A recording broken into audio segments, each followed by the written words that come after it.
So, great overview of your experience and your journey up to here. So, I suppose where we'll go next, as we mentioned, is the reason I got back in touch with you is I watched a video. It was a good video for kind of the general understanding of near-death experiences and the skepticism by No Nonsense Spirituality, which is a channel hosted by Britt Hartley, and she mentioned a few points. Obviously, brought up your story because it's one of the most well known, and brought up some interesting claims that I'd never really heard of. And I thought, if that's reasonable, then that does kind of bring up some interesting points. So I thought, rather than trying to find out kind of from second-hand sources, I'd come back and see if you'd be interested to have a chat about those claims and see what you'd think. So hence here we are. So you saw the video and some of the claims. What were your thoughts initially about them?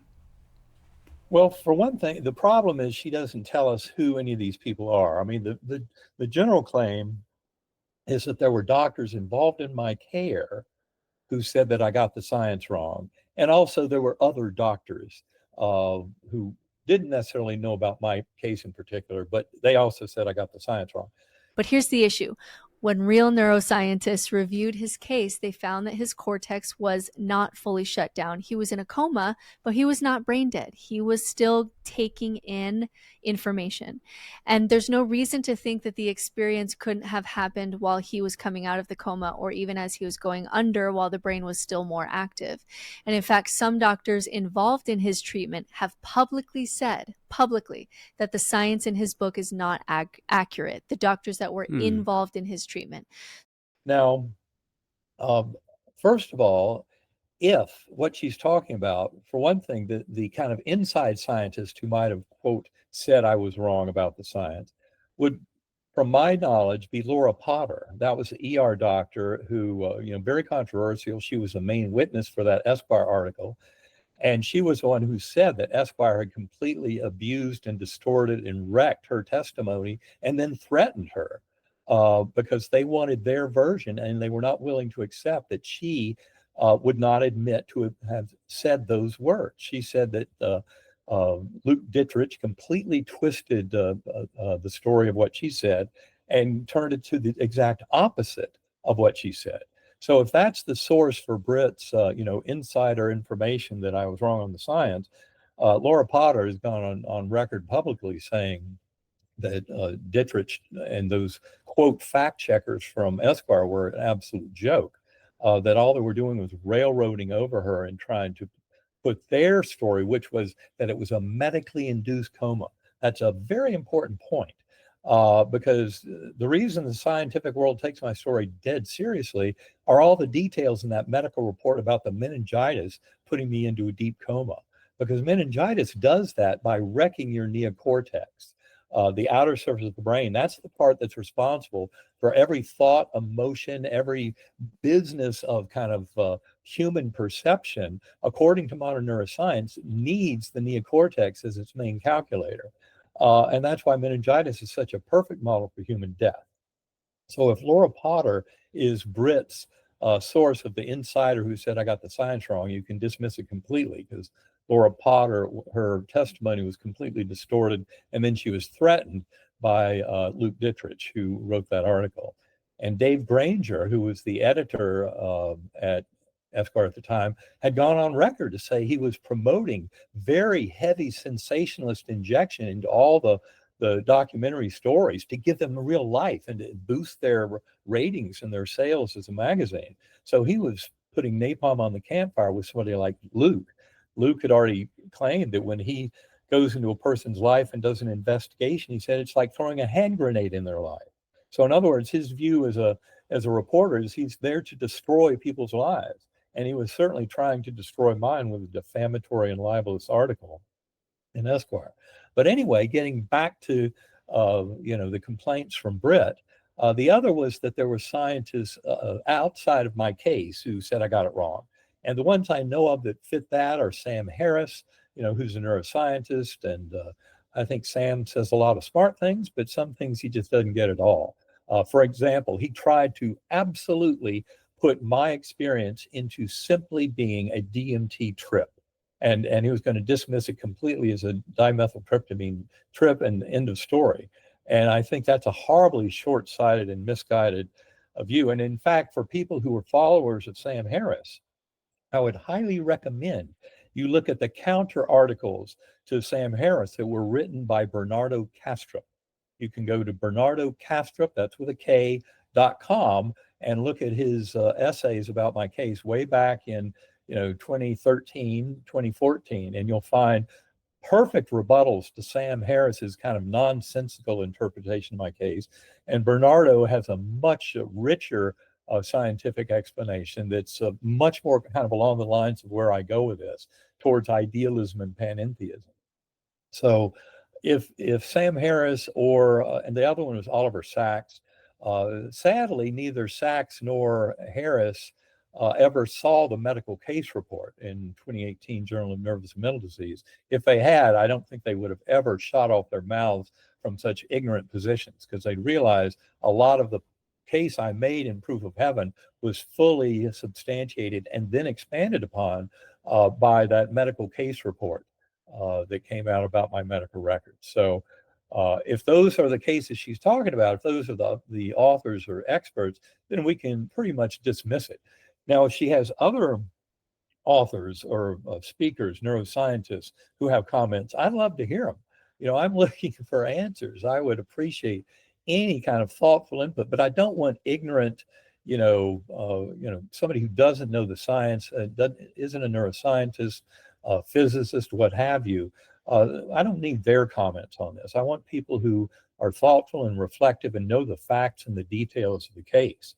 And you can certainly get those not only in that case report, but also Dr. Bruce Grayson, a very skeptical psychiatrist who has studied these things for 45, 50 years or so.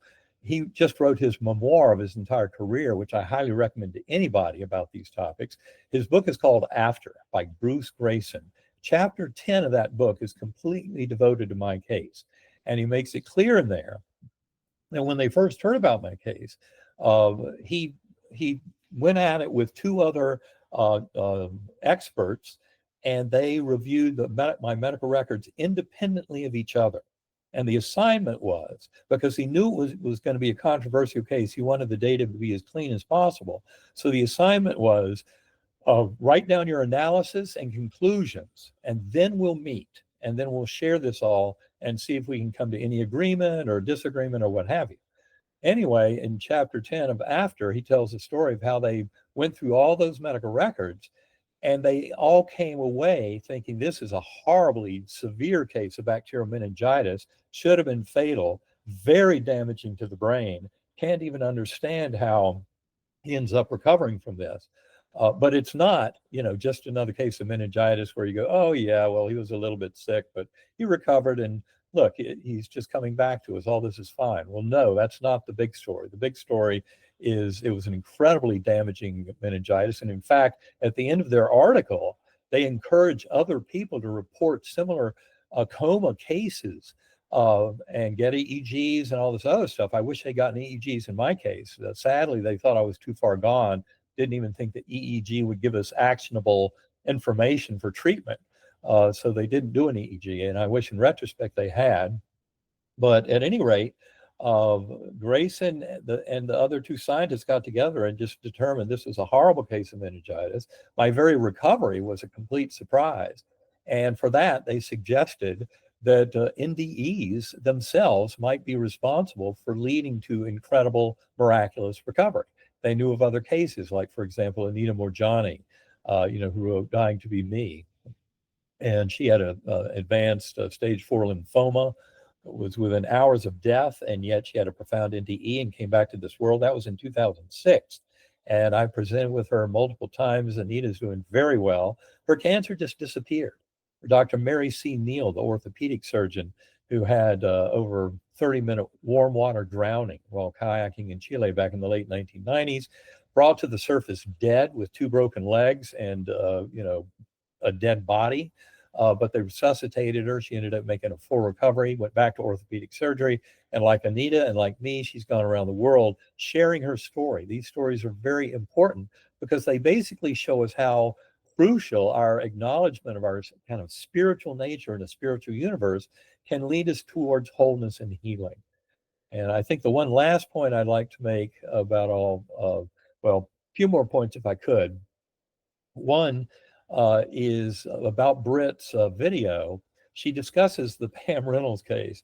And this is where it's clear she's in way over her head, has no idea what she's talking about. I think she's parroting a fellow named Gerald Worley. Who I've had on the channel a while ago. Yeah. He's an Australian anesthesiologist who clearly forgot a lot since medical school. But you know, she was on complete cardiac standstill operation, no blood at all going to her brain, under extremely deep, not just the anesthesia, but taking away blood flow to the brain has an additional effect to shut down the metabolism of the brain. And that was the setting for this operation. Now, a good friend of mine, Dr. Bob Spetzler, is the guy who did that operation. And he's right up front and public as can be. There is no materialist pseudo explanation that works to explain the Pam Reynolds case. You can forget about it.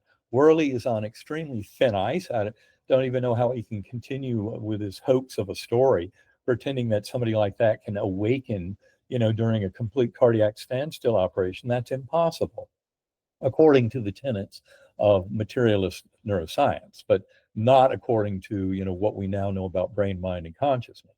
So I think those are important points to make to Britt. I would highly advise that you go look at bigelowinstitute.org, start reviewing those papers, and she'll realize quickly she's taken the wrong side in this argument. If she wants to be scientific, she needs to acknowledge the deeper reality pointed to by a lot of these experiences, and certainly those Bigelow Institute essays. The other thing I would kind of educate people on in terms of my case is it was not just like I had this, you know, miraculous recovery and nobody knew about it. The whole hospital knew about it. My doctors, my fellow doctors, you know, even though everybody was confused, how could this happen? Welcome back. Wow, what a surprise. They invited me to my own morbidity and mortality conference. Now, usually those are conferences for people who die or are horribly maimed during a medical encounter. But there I was, almost horribly maimed, but then making a perfect recovery. They wanted to know my view of it. So I went to the M&M conference and gave them my view of it, which was still very much kind of in the dark as to how it happened, but an acknowledgement that consciousness seemed to be a far bigger mystery than just something created by the brain.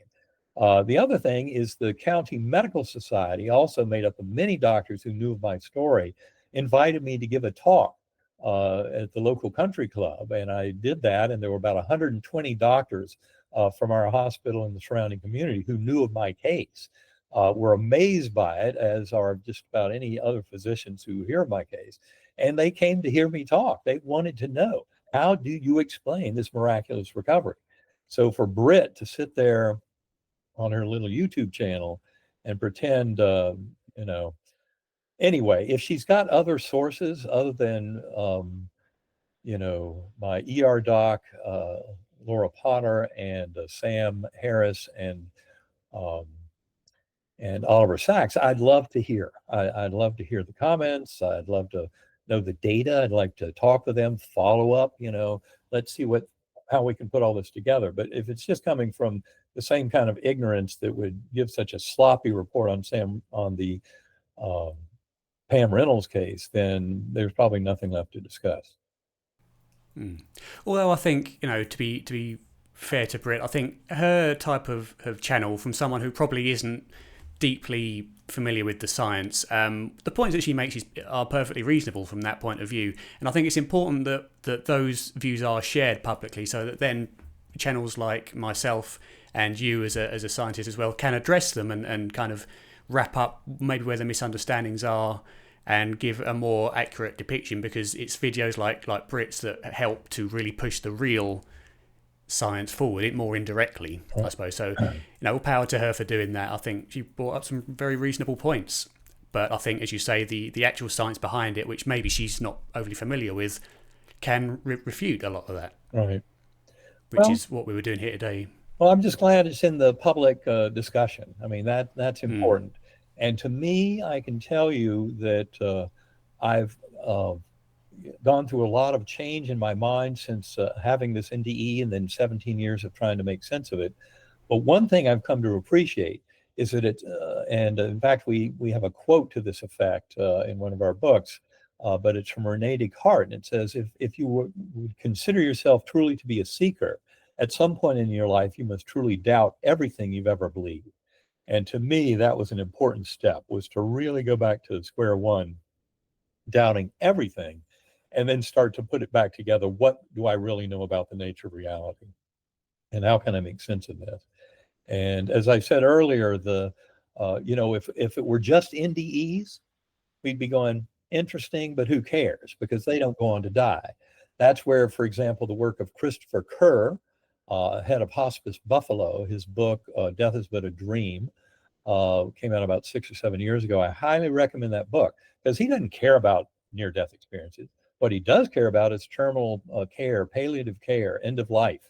And that's what he deals with. And what he'll tell you in that book is the stuff those people go through as they approach death is identical to what NDEs report about reuniting with souls of departed loved ones, going through life reviews, having this great reassuring sense of benevolent, loving intelligence at the core of the universe, there to welcome us when we leave the physical body, etc. You'll find that the hospice palliative care literature lines up perfectly with the NDE literature.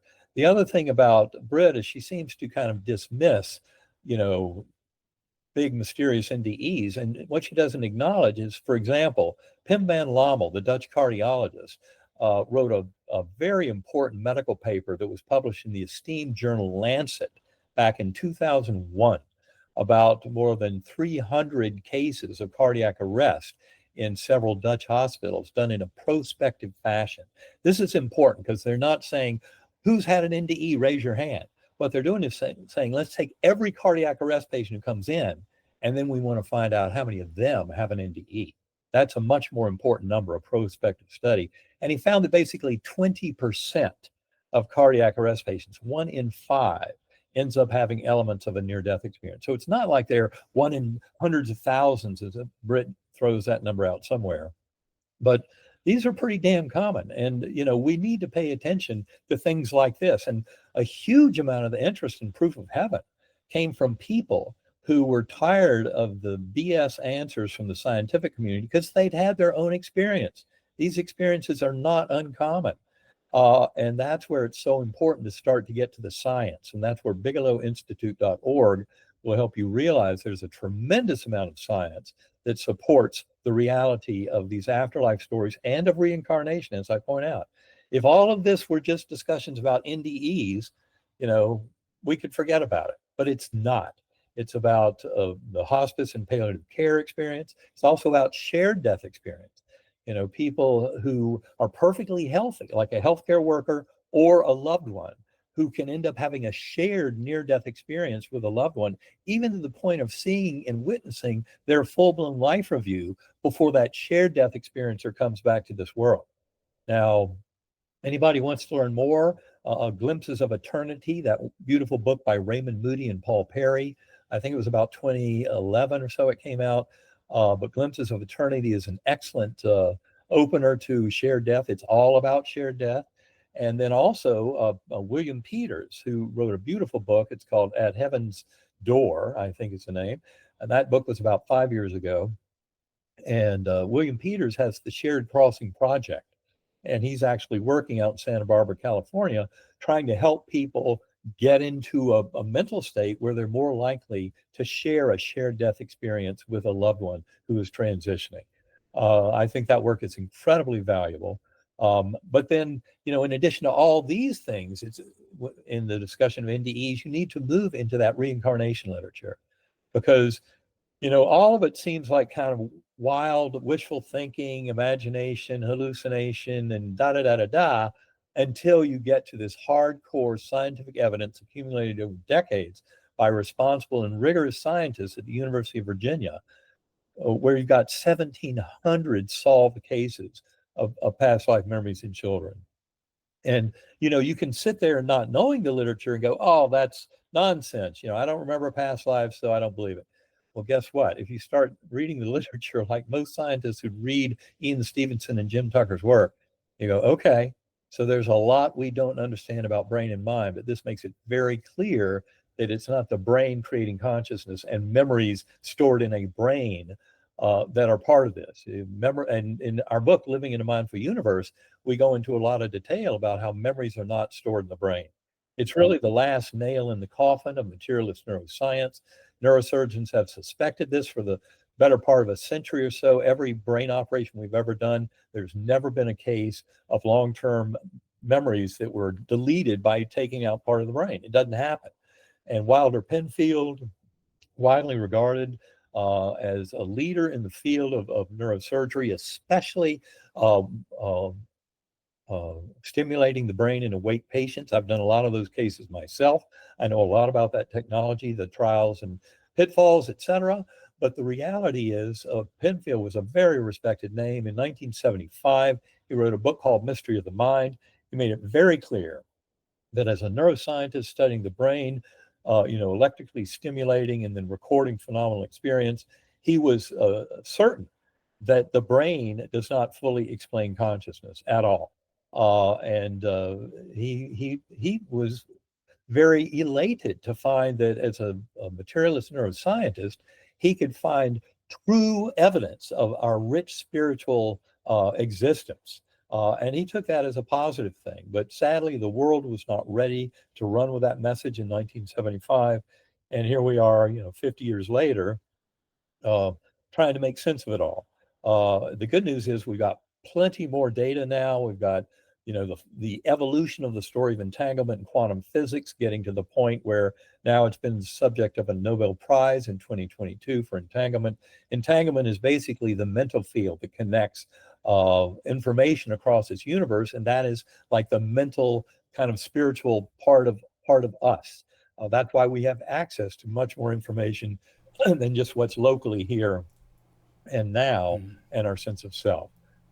So I think I'm not particularly up to date with the whole idea of entanglement relating to consciousness. My understanding of entanglement is effectively very basic, that one particle at one side of the universe can be connected immediately and react immediately to a change in a particle at the other side of the universe with no time difference between the distances, if that makes sense. Right, that does make a lot of sense. But and of course there are plenty of quantum physicists who will say entanglement has nothing to do with consciousness. But I think when entanglement is fully kind of examined and rolled out, we're going to find that we can't understand what it's really doing until we have a much richer understanding of consciousness. And in fact, I would go so far as to say our understanding of time flow is completely contingent on our deeper understanding of consciousness, because I would say that our sense of time flow is absolutely driven by the way consciousness works. And entanglement, I think, is the engine that connects through this mental space beyond the limitations of four-dimensional space-time causality, of A causing B. And so entanglement, we're just beginning to understand what it means, but it clearly is an absolute refutation of what Einstein called local realism. Local realism is right at the heart of so much of our modern science and physics. And entanglement is an admission by the Nobel Prize Committee that four-dimensional space-time is no longer the ultimate theater of operations of scientific investigation. But it's a much deeper investigation, and that has to do with this mental field, as I'm calling it. And again, there are plenty of neuroscientists, philosophers of mind, people who study consciousness, who can have great respect for these kind of concepts and understanding. And seeing that the entanglement field is in many ways identical with that mental field of human experience and our ability to move away from just the here, now, and sense of self. Now, the main thing about near-death experiences that I find interesting, I suppose, as would you as a scientist, is not so much the subjective aspects of them, which to me can never really be proven as genuine phenomena because they're subjective, but is the empirical basis of them, like the veridical perception, is the main interest for me in near-death experiences. And I believe Britt brought it up, it might not have been Britt, but I think she did mention, quite rightly so, that despite these kind of anecdotal reports of these things taking place, there's never been any example of it taking place under experimental conditions that's reasonable to be effective in the scientific exploration of these things. Why do you think that would be?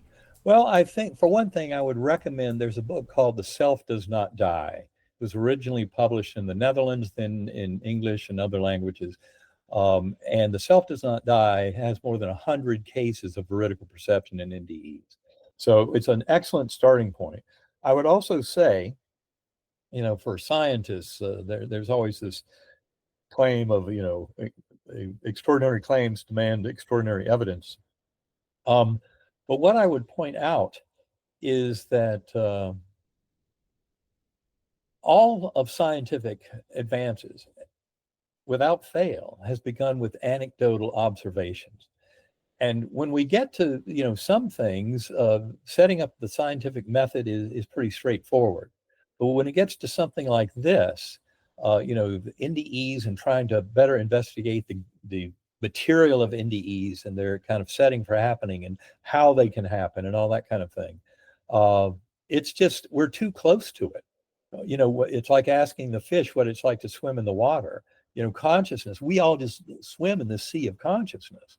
And it's very difficult to kind of step outside of it and get that objective viewpoint. And that's what I think we do when we take these anecdotal cases and assemble them in large numbers. An NDE is only there for the benefit of the soul who has it. There's no other reason for NDEs to exist. And yet when you study them scientifically and rigorously and compare them and look for patterns and look for, mechanisms and all that, there's a lot of similarity. And so to me, we take advantage of that. And I know Sam Parnia tried with his AWARE study, to come up with some objective measurement. And to me, the AWARE study was just a laughable joke. I mean, the thought that on my way after this incredible journey back into my body, that I would notice a set of numbers or an image on a laptop sitting up on some anesthesia equipment in the corner of the room is completely laughable. I mean, my soul was on an absolute mind bend of a incredible experience, just heart pounding, even 17 years later, even just to reflect back on it. And to think I would, satisfy the AWARE experiment of Sam Parnia is laughable. There's no way I could have done anything to contribute to that. And I suspect that's probably true for a lot of other people on these deep spiritual journeys. The last thing they're going to be doing is noticing something a little out of place on some equipment in a corner of the room and saying, oh, those numbers, oh yeah, they were 2, 3, 7, 8. Forget about it. But I admire Parnia and others, for trying to do experiments like this. And importantly, it gets us back to a main point, and that is, you can just discuss NDEs, or you can just discuss, after-death communications, or you can just discuss reincarnation. But ultimately, all of it is part of one giant package. And to me, the only way to make sense of it is to make progress on all these fronts and utilize all of them. And that's one of the things that I think we try to do in our book, Living in a Mindful Universe, which is certainly written for the average reader, not for the scientific mind. Although, we do go somewhat deeply into the science because you have to, because ultimately the arguments are very scientific. But I think, we just need to keep open minds about this. And also, I think Britt makes it very clear. It's not like she's trying to come to a conclusion, absolute certainty of this. I mean, I certainly don't have an absolute conclusion. I simply know I'm a lot closer to truth than I used to be. And I can tell you the evidence doesn't lead backwards into materialism. We're never going to be, the whole reason we're at this impasse right now is that materialist science had so many gains in the 20th century. And so when materialist scientists would hear about near-death experiences, some of them would say, oh, that's woo-woo nonsense. It can't be. Now, you had very respectable scientists who recognized early on that consciousness, quantum physics, these things were deeply related. Roger Penrose, he's won a Nobel Prize, and he's certainly, The Emperor's New Mind in 1989, a brilliant book about how thought and, human mentation go beyond anything we can explain simply by brain processes. Brian Josephson won a Nobel Prize, and he's written also extensively on this connection between quantum physics and consciousness. Minas Kafatos, um, Amit Goswami. I mean, all of these hardcore physicists have written extensively about this. And so I feel like I'm in fairly decent territory, even though I'm not formally trained in quantum physics. I've learned a hell of a lot about it in the last 17 years, and a lot of discussions and reading a lot of books and trying to make better sense of it. And as a neuroscientist, I also have kind of a unique position to seeing why quantum physics has anything whatsoever to do with consciousness. And that, of course, has to do with the fundamental experiments that affected people like Erwin Schrödinger and Pascual Jordan, Max Planck, and others who came away saying consciousness is fundamental in the universe. So it really is about kind of opening our minds to this. And the other side of that coin is not just that we find that this micro world, the subatomic world as we observe it, our observations affect the outcome. They affect the things we're observing. So it's not like there's an objective reality out there. As I mentioned, local realism that Einstein defended so strongly. Local means that all physics is local. It's particles touching each other, like a photon from a distant star touching the pigment in the retina of my eye, et cetera. It's always a local effect. And then realism is the notion that there's an objective physical world out there independent of observation. Entanglement absolutely defies local realism, period. There's no more such thing as local realism. One or both parts of it are false. And I think this is what's so amazing about entanglement, and why it obviously is something that we can then clue into our sense of conscious awareness and this ability of going within our mind away from the here and now in time and space, and accessing memory, future events, etc. This is especially powerful to me as a neuroscientist, being aware of life reviews and what they really involve.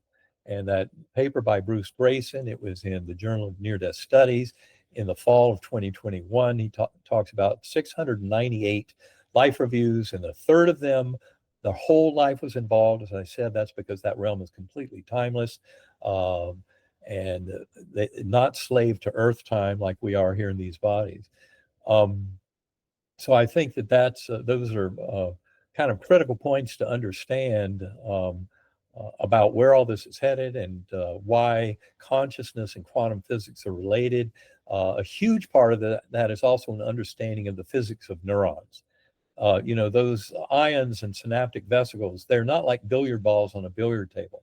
They are quantum particles, and they follow wave functions. So that's what's going on. And modern neuroscience would at least kind of default to a position where they'd say that every bit of our mental phenomenal experience involves neurons.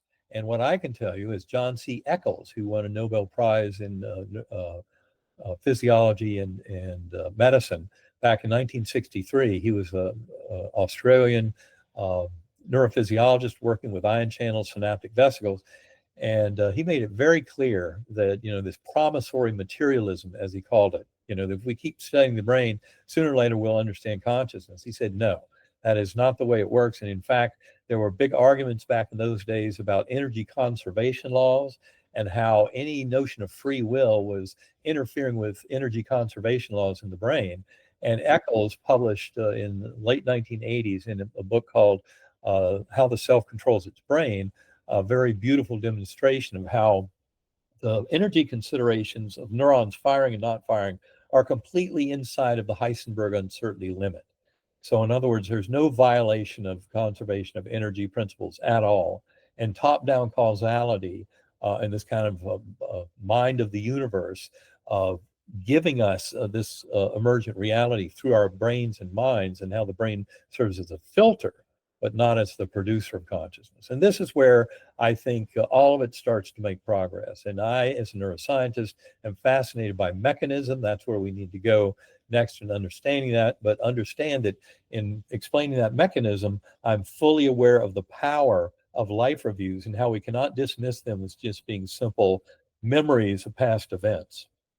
but they're a reliving of events. That's what something like 80% of Bruce Grayson's people said, reliving of events, not just remembering. And the crucial thing is something like 3/4 of those life reviews involve experiencing the events of our lives from the perspective of everyone involved. That is incredibly important. That basically means the golden rule, treat others as you would like to be treated, is written into the very fabric of the universe. And some very deep points that require a lot of investigation to really get your head around, for sure. I'd like to bring up, if you don't mind, your thoughts on a few studies that are often used as rebuttals to any kind of, quote, paranormal phenomena in near-death experiences and other things. First of all, you've got the Olaf Blunk out-of-body experience, apparent generation from stimulating the temporal parietal junction in the brain. I imagine you're aware of that study. Yeah. What are your thoughts on that as a neurosurgeon? Well, I think it's fascinating. There are lots of things we can do with brain stimulation, and more power to you if you can keep following that chain of events. That doesn't tell us that every out-of-body experience is brain-based by some signal modulation in the temporoparietal junction. But it's an interesting observation about being able to induce out-of-body experiences in a certain setting. But I think there's far too much else going on with out-of-body experiences, and especially with remote viewing, that show us that conscious awareness can absolutely be distant from a physical body and brain in both time and space, and deliver meaningful actual information. And another one would be the fighter pilots in centrifugal forces experiencing the same kind of out-of-body experience, and therefore evidenced that hypoxia and various things that you experience through centrifugal forces can trigger these things physically. Well, except that you're not going to find many cases of those fighter pilots having NDEs during that hypoxia. And of course, we have that huge, well-described category of shared death experiences, which happen in perfectly healthy people, involve these rich spiritual journeys along with a departing loved one, even to the point of witnessing full-blown life reviews before they come back to this world. And to pretend they've got some alteration in oxygen tension or CO2 levels to cause that, no, it's just not there. So I think you can pretty much dismiss the fighter pilot hypoxia business as being irrelevant to this discussion. Sure. And finally is the much more recent, I think it was 2023 Gimo Borjigin study, which showed relative gamma band activity. You probably know the study. Right. Where they showed gamma band activity increase in patients who were having in cardiac arrest, post-cardiac arrest. What do you think about that study? Well, I would, as evidence for near-death experiences, of course. Well, I'd say one of the problems, it would be nice if in those particular patients where you have those gamma bursts, if we had any telling, any kind of phenomenal experience, but they went on to die right after that. So we have no idea if they had any experience or not. There certainly are many cases out there where, you have EEG kind of assessment of those things, like after a cardiac arrest, the EEG goes flat in 20 seconds. And we know that 1/5 of those people are having near-death experiences, and yet you're not finding any gamma at all. So I think this is a red herring. It's a fluke, So yeah, you find some gamma bursts, but what you've got to do is what's going on in people who have these experiences. And we know pretty well that the gamma burst is not happening in a lot of those cardiac arrest patients who are being monitored, who come back and report profound experiences, and yet there was no gamma burst. To me, it's kind of materialist wishful thinking. They'd love to believe that now all of a sudden we've fixed all this. It's now a purely physiologic explanation, and we can forget about any kind of spiritual nature of these NDEs. But they're not going to go away because there's far much more to it. And these are little petty pseudo explanations that don't even take all the facts into account. So, they just need to be a little more intelligent about trying to put these stories together into something that makes sense and fits the data. The whole problem here has been, 20th century, early 21st century materialist scientists claiming to know things they don't know and saying near-death experiences are nonsense. They can't be, because we know the brain creates consciousness, and here the brain is dying, so it's impossible. That's not necessarily their story, obviously, because near death means that you're coming back. But the healing in near-death experiences, I'd like to hear them explain that. This incredible healing that you have in some of these NDE cases is pretty remarkable. And to me, it's a very optimistic reason to explore these and better explain them, because any one of us, can start to realize we're spiritual beings in a spiritual universe that have the same powers as these people who have had miraculous recovery through NDEs, healing from illnesses that modern medicine couldn't save them from, and yet they end up having these extraordinary recoveries and healings. So that's where we should pay our attention, is how can we as spiritual beings come to a much greater improvement of our life situation through approaching the world of our dreams through this kind of mind over matter understanding of the nature of consciousness. Regarding the question of the brain creating consciousness, I recently plugged this question into ChatGPT because, of course, that has access to all the information that you can get really on it. And I basically fed it, what evidence is there that the brain creates consciousness outside of correlation, which can go kind of two ways. And its report was to feed me back the work of, I can't remember, but on a free will study that showed that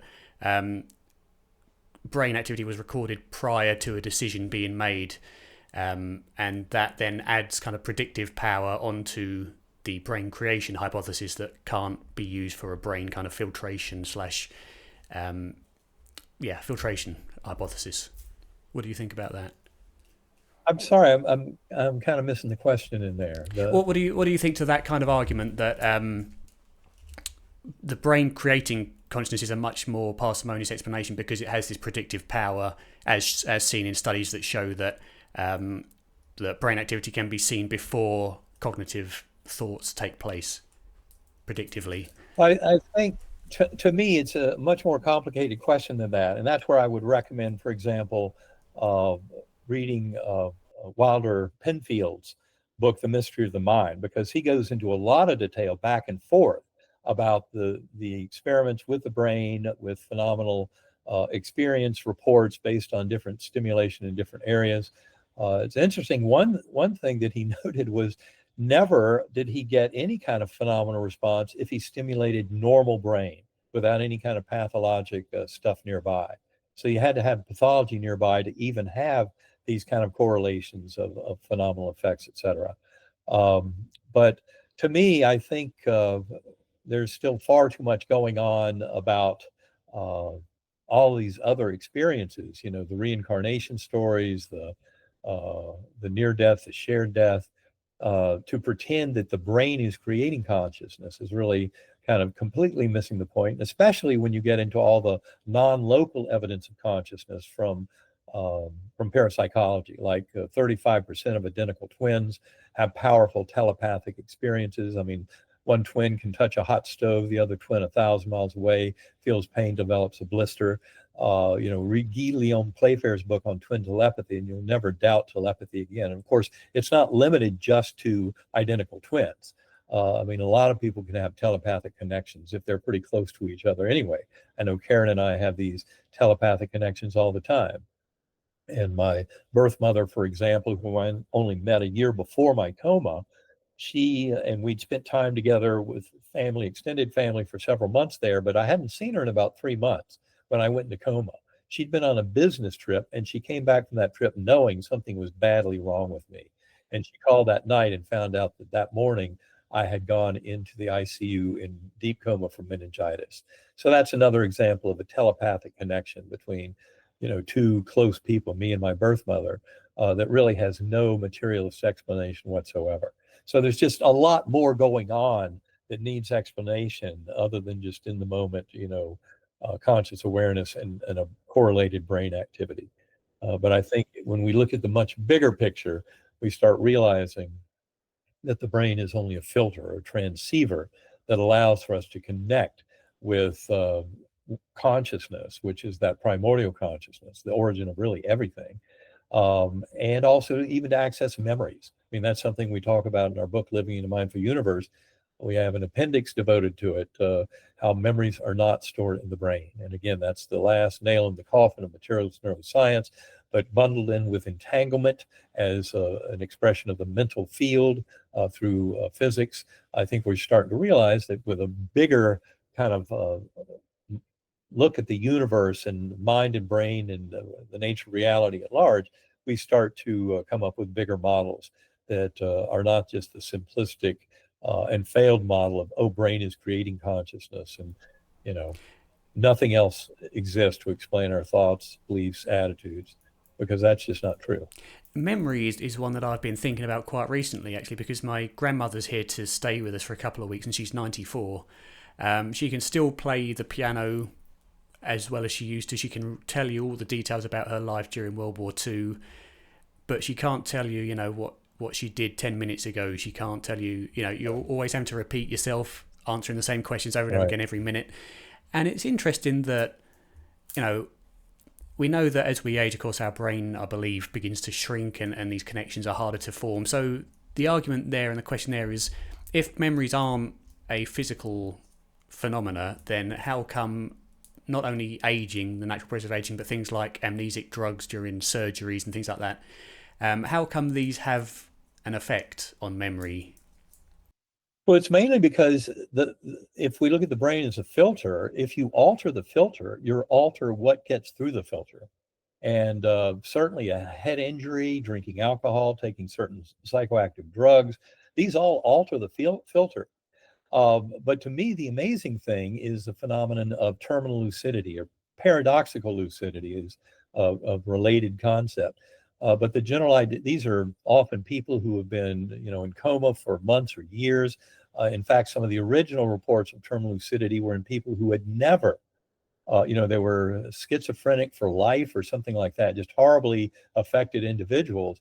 And yet within usually hours to a day or two of dying, they wake up, they become communicative. An intelligence comes into them. It's their soul kind of reawakening, often to say goodbye to loved ones before they leave this world. And terminal lucidity is not an uncommon phenomenon. And in fact, my mother had a small version of it. My adoptive mother, who was age 99 back in April of 2019. And her last 4 days were spent basically comatose with a pulmonary infection and a fever. And at age 99, that kind of stuff can really tip you over. So she was in bed unresponsive. And yet 2 nights before she passed, at 2:30 in the morning, she woke up, got out of bed, which her nurse said should have been impossible, woke up the nurse and said, "Call my children. My mother's here. She's really here." And I wish the nurse had called us, but I only heard about this story when I got there a day later, and mom was back in her coma and unresponsive. But yes, it's an extremely common thing, this terminal lucidity. I give one example of it in the book, Proof of Heaven. There are many other examples out there, but it completely defies this brain creates consciousness and mind idea and elevates us to a much higher level of acknowledging this is about soul groups, our kind of responsibility and communication and relationships with our fellow beings, and how those things do not end with a bodily death, which to many people is very comforting to realize. But it's a fact. It's simply part of this world we live in. The eternal lucidity also, which I find very interesting, takes place a lot in things like Alzheimer's and dementia, which you'd know more than me, I believe is a brain degenerative disease where literally the brain's being kind of torn apart, or the neurons are being torn apart. And yet, memory can be spontaneously recovered, as you say, days or hours before death. I believe there are cases like that. I brought this up to Dr. Gerald Verley when I had a chat with him many years ago. And his perspective was, well, perhaps, if there's growths or something in the brain and the degeneration is lessening the growth and allowing more natural brain activity to allow these memories to be recovered where the blockage was causing them to not be beforehand, or some, I'm not familiar with exactly what he said, but some form of kind of pH changes approaching death or something like that. I can't remember exactly, but those were his kind of thoughts on the subject. Well, the cases I'm aware of, for example, somebody whose brain has been about 50% replaced with metastatic cancer, who's been completely nonverbal for, 2 months, to have them wake up and smile and say goodbye to loved ones and thank their nurses and things like that is kind of hard to explain from any kind of materialist position.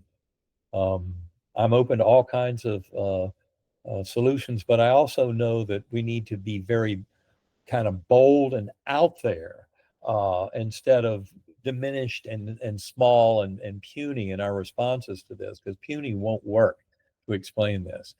We need big, grand kind of explanations to even begin to cover the scale of the kind of experiences we're talking about.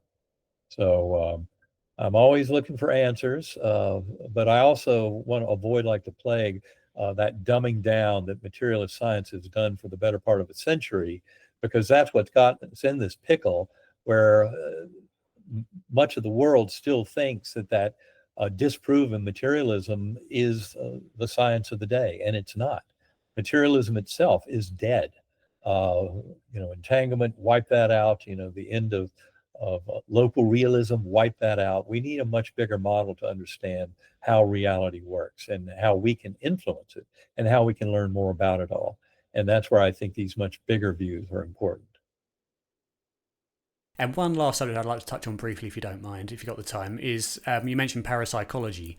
Now, the common perception of that is that, of course, it's bunk. A, because no one won the James Randi challenge. B, because it's Randi terribly was a replicated. fool who had no idea what he was talking about, so forget about the Randi challenge. Although it's interesting because I still find that come up very, very commonly as rebuttals to.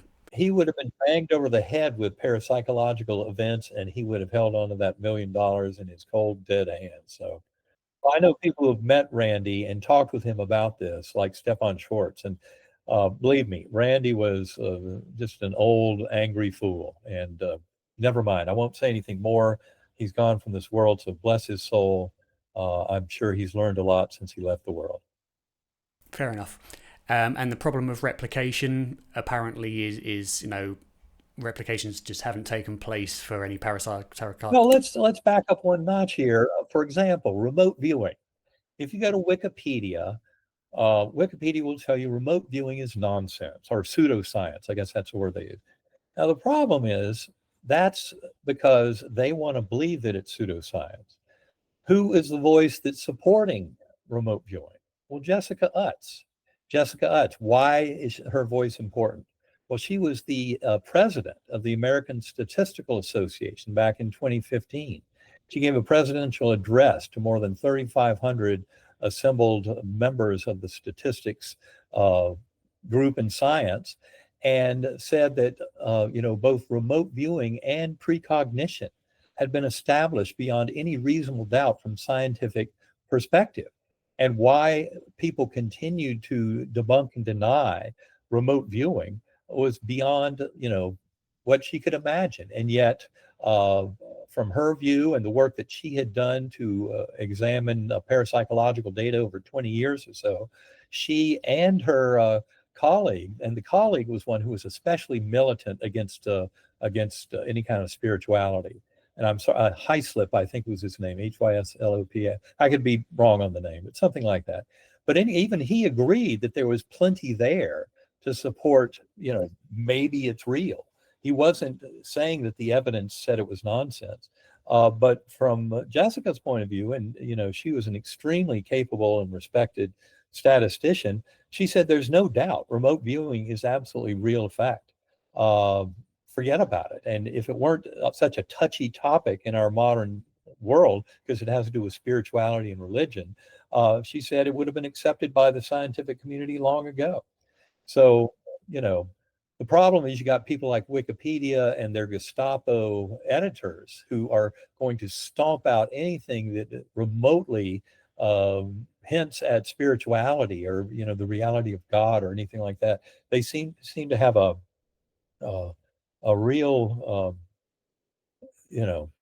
kind of an irrational hatred and want to disprove all that stuff because the scientific evidence supports it quite robustly.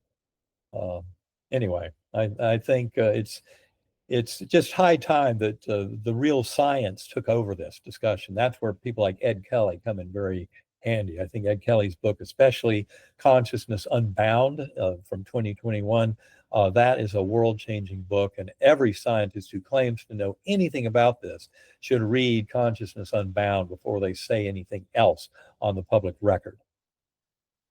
And I'm actually due to talk with him, I think, on next Sunday, so Good. that'll be a very interesting chat. Well, give Ed my best. He's actually, to me, one of the greatest minds in this world. And he is an excellent writer.